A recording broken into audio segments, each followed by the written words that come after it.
Yo les bros, bienvenue sur Spatule Bro, je suis le chef et on se retrouve dans cette vidéo pour parler encore des nouveautés de la saison hiver 2023 et aujourd'hui on attaque avec Trigun Stampede, le remake slash reboot slash nouvelle version de l'anime culte de la fin des années 90, il me semble que ça date de 1998 pour la première version de Trigun. Par contre je sais plus si c'est l'adaptation d'un manga ou si c'est un anime original. Je me souviens plus, alors déjà je pose les bases directes. Moi Trigun, je sais que c'est culte, je l'ai vu, mais je l'ai vu il y a une quinzaine d'années, parce que je suis vieux, et je me souviens plus de tous les détails des délires. Je me souviens vite fait de quelques éléments, donc voilà, donc ça va être presque une redécouverte pour moi cet animé. En tout cas je vais faire au moins la review des premiers épisodes, parce que étonnamment ce premier épisode, je l'avais mal jugé, je voyais ça d'un mauvais oeil, j'ai fait « Oh, le relooking n'est pas terrible, la CGI, je suis pas fan de CGI, tu sais très bien. » Mais étonnamment, j'ai kiffé ma race. Oui, mais on va en parler. Tu vois ce que je veux dire? C'est débile. Calmos, les amis. Ah, j'aime bien ça. Ça, c'est bon. C'est la manière la plus stylée de voler. C'est pas la Superman avec les bras devant, on s'en bat les couilles de ça. J'ai fait « Oh !» Et en fait, il est éclaté comme film.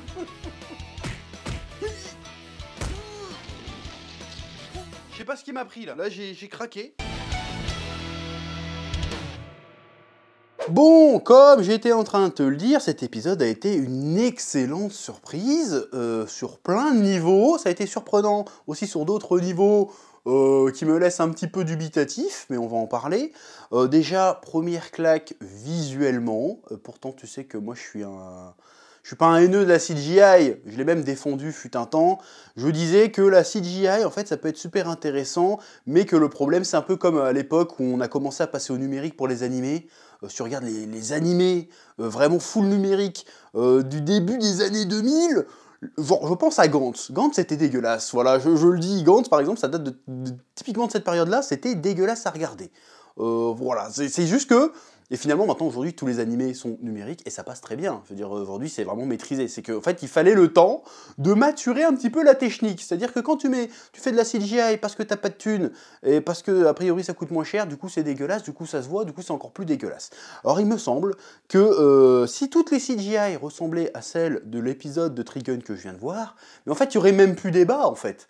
Le débat serait terminé, parce que cette CGI, ce mélange, cette harmonie parfaite entre les images de synthèse en 3D et la 2D, quand c'est bien fait, ça fonctionne. On pense aussi à Arcane, qui est sorti l'année dernière, dans un autre délire, dans un autre registre, mais quand c'est comme ça, mais oui, mais 10 fois oui, ça fonctionne, c'est pertinent, au niveau mise en scène, ça s'en sert vraiment pour faire quelque chose de vraiment impressionnant. Je pense notamment à la scène d'introduction de ce premier épisode, qui en quelque sorte, j'ai envie de dire, qu'est-ce que ça fout là? Parce que ça spoil énormément de trucs, pour le coup, si je me souviens bien de Trigun, et je m'en souviens pas bien, mais je sais qu'il y a un bail sur les origines de vache. J'arrive pas à dire le mot vache. Dans ma tête, quand je dis vache, je vois l'animal, la vache. je trouve pas un moyen de le dire stylé. C'est bâche, normalement. Tu dis plutôt bâche, non? Vu que c'est censé être un V, B, bah, je sais pas, je vais l'appeler vache. Me. On s'en fout, vache qui rit. Donc, les origines de vache, normalement, c'est censé être un peu un mystère, mais bon, là, apparemment, il révèle direct tout épisode 1, on va y revenir. Mais la scène d'introduction est franchement impressionnante, il y avait un côté vraiment très SF. Alors, à la base, il me semble qu'il y a quand même un délire un peu SF bizarre dans Trigun, mais le début c'était franchement très un petit peu genre Firefly, genre Cowboy Bebop, c'est un peu genre western urbain mais dans l'espace quoi. Là on retrouve un petit peu ce côté un peu western aussi, je vais y revenir après, mais il y avait un côté vraiment limite Star Trek le délire, tu vois, et j'ai trouvé ça vraiment stylé, Star Trek récent. Visuellement très stylé, la scène où il quitte le vaisseau et tout, en mode plan séquence avec le vaisseau qui vole à travers les débris et tout, j'ai fait waouh!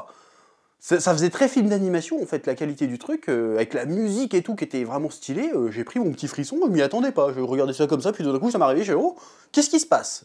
Est-ce que la magie opère? Une CGI comme ça, tous les jours? Oui, il n'y a aucun problème. Même niveau, le truc qui m'a le plus impressionné, c'est même pas les mouvements de caméra, c'est les niveaux d'expressivité des personnages, parce que c'est ça le problème que j'avais avec la CGI pas maîtrisée, c'est que les personnages manquent d'âme à la base, quand c'est vraiment mal fait. Et là, non. Là, vu que c'est bien fait, c'est aussi expressif que de la 2D. Si ce n'est plus. Et ça je kiffe.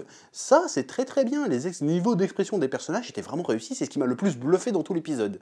Franchement, à ce niveau-là, c'est incroyablement incroyable.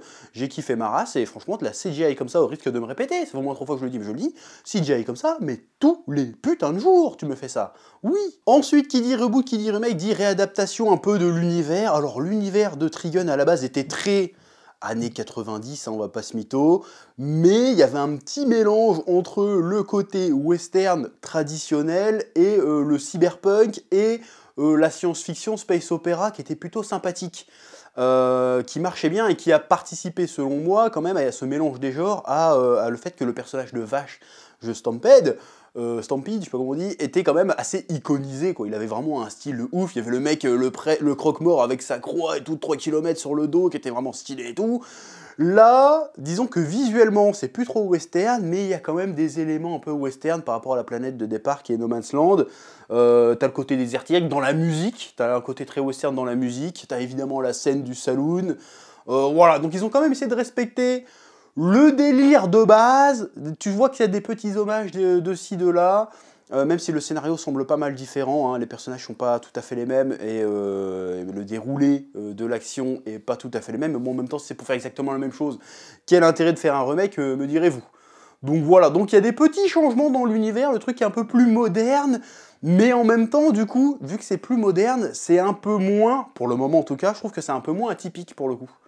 Ça ressemble un peu trop à la SF qu'on voit un peu partout, le space opéra qu'on voit un petit peu partout, notamment si on regarde les dernières séries Star Trek, qui sont assez mauvaises, hein, d'ailleurs. Enfin, je dis ça, Star Trek Discovery, j'ai vu la saison 1 et je fais c'est bon, j'arrête là, j'ai pas regardé le reste, mais visuellement, en tout cas, ça ressemble un petit peu à ça, c'est la SF un petit peu lisse, un petit peu colorée, avec des néons, des lance-flares, un truc comme ça. Moi j'adore, je trouve ça très très très stylé, mais du coup c'est un peu plus passe-partout, si tu vois ce que je veux dire. Pour le moment en tout cas. Oui. Sinon, ce scénario du premier épisode est très inspiré quand même du premier épisode de la série d'origine, parce que celui-là je l'ai déjà vu plusieurs fois, je m'en souviens plutôt bien, même s'il y a énormément de variations, mais on reste sur le même modèle, c'est-à-dire que y a les journalistes qui tombent comme par hasard sur Vache Stampede, et ils disent « Oh, mais non, mais c'est un nul, c'est pas lui, et tout », et puis au final, bah si, c'est lui, parce qu'il fait des trucs, il fait des dingueries, il est gentil, il est méga balèze, il est mystérieux, oh, mais est-ce vraiment le danger qu'on nous vend, ou est-ce un héros qui injustement recherché, d'où vient-il, qui est-il, quel est ton secret? Voilà, ça marche plutôt bien, le personnage est plutôt fidèle à ce qu'il était, c'est-à-dire que c'est quand même un peu le bandit au grand cœur, qui passe pour un idiot volontairement, mais qui en fait est ultra badass. Voilà, il a un moment badass d'une trentaine de secondes dans l'épisode, qui est très stylé, là encore une fois, il y avait un côté plan séquence, l'animation, les effets spéciaux et tout, marchaient vachement bien, j'ai fait mon petit moment, je suis « Oh, c'est stylé !» Bon, par contre, lors du duel avec le shérif, le flic, et que ces bombes qui tombent, c'est l'attaque la plus longue de l'univers. Je veux dire, même dans Dragon Ball, les attaques sont pas aussi longues. Je veux dire, l'autre, il balance un tir de missile qui est en fragmentation, et les têtes explosives tombent. Ils mettent un quart d'heure à tomber. Donc le gars il est là, oh, qu'est-ce que je vais faire, je vais exploser, je n'ai plus de balles dans mon pistolet, comment je vais m'en sortir? Bah, t'as le temps de te barrer en fait. Concrètement, t'avais le temps de te barrer. T'as le temps de te barrer 10 fois, de descendre la montagne, rechercher des balles, remonter et tirer. T'aurais pu faire ça. Là j'ai trouvé ça un petit peu abusé, mais bon. C'est pour pinailler, en vrai c'était rigolo, en vrai ça marche plutôt bien. Voilà, je me suis pas ennuyé, il y a de l'humour, il y a des moments sérieux. Pour l'instant, ça marche plutôt bien. Je n'ai pas boudé mon plaisir, oui. Bon, en revanche, je vais revenir sur cette scène d'intro et cette scène de fin. J'ai envie de te dire, qu'est-ce qui vous a pris les mecs là? Parce qu'il me semble, encore une fois, j'en ai parlé un peu plus tôt dans cette review, mais il me semble que l'origine et la filiation de Vache, c'était censé être une grosse révélation dans la série d'origine, tu vois. Et là, non, épisode 1, on balance tout. Bah, ils ont pas tout balancé, mais ils ont balancé quand même l'essentiel du délire. Oui, j'ai un frère, mon frère est devenu psychopathe, et moi je suis gentil, et tutti quanti. Après ils vont balancer ses véritables origines et tout, ce qui me semble que c'est pas un... J'ai pas envie de spoiler les gens qui ont pas vu encore, mais il me semble qu'il y a un délire, genre, je suis pas un gars normal, tu vois.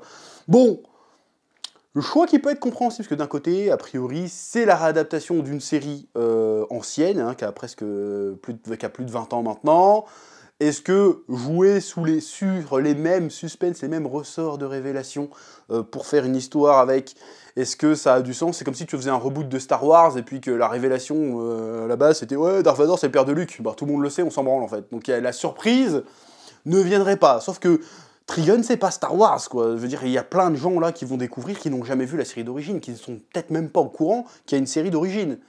Donc balancer direct les gros dos à l'épisode 1, bon, c'est sûrement un choix aussi qui s'explique, parce qu'ils vont certainement partir dans une autre direction que la série d'origine, ce qui est compréhensible, parce que si c'est pour faire exactement la même chose, autant pas le faire. Donc je suis très curieux vers où ils vont se diriger du coup avec cette nouvelle adaptation de Trigun, parce que là, ils ont balancé les gros dossiers direct épisode 1, quoi. Donc ça veut dire qu'ils ont peut-être inventé des nouveaux dossiers à ressortir, ou alors ils vont direct partir dans le délire vraiment space opéra tout de suite, quoi, space opéra cosmique direct. Pourquoi pas? Why not? J'ai envie de dire. Donc je suis très curieux, très très bonne surprise, très bien rythmé, très bien animé, franchement visuellement j'ai pris une claque. Donc je suis très curieux de voir la suite de l'histoire. Voilà.